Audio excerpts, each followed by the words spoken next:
mating pigeons. The pigeons were mating somewhere in the roof. Conchita listened to their burbling as she surveyed the view from her balcony. She sat in a wicker chair surrounded by ceramic pots filled with drooping leaves and parched earth. In one corner, a single pink geranium poked its head through the bent wires of the rusty washing rack. Above the clatter, a tangled wind chime hung from the tired green awning, collecting dust. She shifted herself against the sagging cushions and squinted through the railings at the pavement below. Any minute now, she thought, and she started to count. 5, 6, 7. On 8, she saw his bald head appear. He turned left out of the building and disappeared around the corner. She sucked her teeth and leant back. Lucia would come soon. Conchita had lived in Barcelona all her life, but it was these crossroads beneath her balcony that she found most interesting. In the morning, she breathed in the sugar-sweet smell of coca bread that wafted up from the bakery and listened to the noises of the city. Her relationship with her neighbourhood had been a very comfortable one until 2 weeks ago when Rosa, who lived next door, had stopped talking to her. "There you are, Abuelita!" Conchita sat up as her granddaughter joined her outside. Lucia was wearing her green nurse uniform and white orthopaedic shoes with the little perforated holes. Her long black hair tickled Conchita's neck as she bent down to kiss her. "I brought you some dandelion tea. I like coffee. It's good for you. Don't you want to try it? You're going to make it, whatever I say." Lucia disappeared back into the flat, and Conchita leaned forward again to look through the white railings. Rosa was hiding that man. Why else would he move around so quietly? Perhaps he'd escaped the local prison. She couldn't track him on the news. Her television hadn't emitted anything but a blizzard of grey and white dashes since the pigeon infestation. What if this new man was a drunk? Short of poisoning him, there wasn't much she could do, unless, of course, she refitted the brass handle on her walking stick. But she wasn't sure she was up to a repeat episode of banging. Lucia reappeared with the tea. "Your fridge is empty. Haven't you been out at all?" "I'll go when I need to." Conchita grimaced as the tea's bitter smell reached her nose. The man was clearly after Rosa's money. "If you write me a shopping list," he was also after her flat. Lucia squeezed the top of her arm. "She'll talk to you soon, Abuela," she said softly. "Give her some space." Conchita scowled. Rosa's space was an ongoing topic that caused nothing but arguments. If she really wanted space, she wouldn't invite a 6-foot man into her flat. A budgerigar was far more appropriate. "I don't trust him," Conchita said. "You don't know him." "I don't want to." She'd swept the landing 5 times yesterday in the hope of seeing him. "Well, maybe it would help if you did." Conchita became aware of the strain on her bladder. The dandelion tea was a nuisance from beginning to end. A flap of pigeon wings startled her and she almost wet herself. "It's only the pigeons," Lucia said. Conchita looked up at the stained awning. "If they aren't mating, then they're crapping." Her toes twitched in her beige slippers. The thought of Rosa's house keys lying in her bedside drawer gave her such a thrill.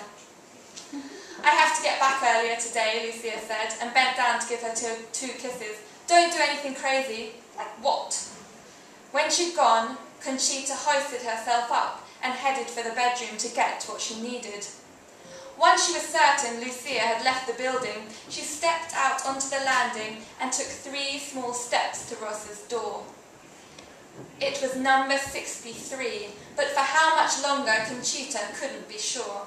The number 6 was in a precarious position and would soon swing into a 9 unless Rosa took a screwdriver to it.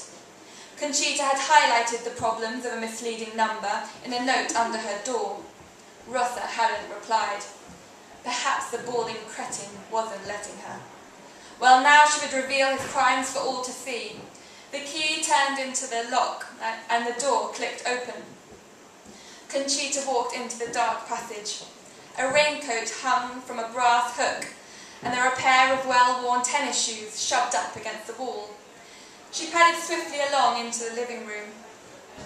It was a big disappointment. Light seeped through the window into an unchanged space. There was no fancy silver gadgets, no contraband sparkle. The bulky black television dwarfed the shelf it sat on, and beneath, the broken video player was still bandaged in brown tape. Conchita paced around the room. Everything looked depressingly as it always had. She stopped, narrowing her eyes at the coffee table where a chipped plate held the remains of a pizza. She bent down to sniff the splodge of dried red sauce in the centre. It was tomato, as she'd suspected. Conchita moved behind the table and picked up the sofa cushions, checking them over and under. On their floor there was a newspaper open on a property advert. Conchita felt her temperature soar and needed to sit down. She pulled the paper onto her lap and looked closely at it. Someone had circled 2 pictures in ballpoint. Both flats were located on the outskirts of Barcelona. Abruptly, she pushed the paper onto the floor. Rosa wouldn't dare move. It was this crook, wondering where to hide. In the silence, Conchita became aware of the tick of the clock. She looked at it and felt nervous. Rosa's movements had become increasingly erratic. Conchita forced herself up and headed to the bedroom. She found the bed was made and the peach sheets were clean to the touch. She leant over to smell the pillowcase, and then she froze. 37 years of listening to that lift told Conchita someone had arrived on her floor. Her heart beat in her ears and her bladder filled up anew. She rushed out of the bedroom and into the little bathroom beside it. Behind the dolphin-smattered shower curtains lay the bath. Conchita tugged up her wool skirt and stepped carefully into it. She lowered herself uncomfortably into a crouching position and gasped as a wet sponge fell onto her leg. A front door shut and Conchita yelped. She couldn't believe her bad luck. There was a muffled voice and then a clear distinction of a man and woman as they entered the living room. "There's nothing available until that week," she heard Rosa say. Footsteps drew closer and Conchita pressed her hand against her beating chest. The man sounded annoyed. "I can't wait another month." There was a creak as the bathroom door opened. Conchita ducked her head. The dolphins weren't as opaque as she would have liked. "It'll be worth it," she said. "I know, I don't want her to find out and change your mind." "She won't." "What is it?" Conchita was sure she was breathing too loudly. "There's someone there," he said. "There's someone in the bath." "What?" Conchita felt it coming. A hand stretched forward and yanked back the curtain. Rosa screamed, "Mother!" Conchita tried to lift herself into a more dignified position. Rosa had turned a violent shade of red. Behind her, the tall man was shaking his head in disbelief, and then, abruptly, he walked out of the bathroom. A moment later, the front door slammed. It was such a bang that she felt sure the number 6 had finally swung into a 9. The relief at his departure gave her the strength to pull herself to her feet.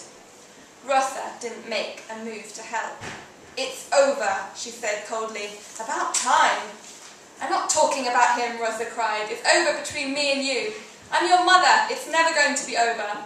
Her daughter was going mad. She needed to calm down. Maybe she should have one of Lucia's awful dandelion teas. "I'm leaving you and I'm leaving this place and I'm never coming back."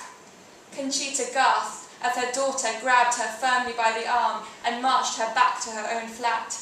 She dragged her through the living room and towards the balcony, and for a second she thought Rosa was going to throw her off it. But instead she left her outside and shut the sliding doors behind her. "Rosa," she cried, "come back here! You can't leave! I won't let you!" Conchita waited for the repentant footsteps. She listened out for her daughter's reply, but all she could hear was the mocking burble of mating pigeons.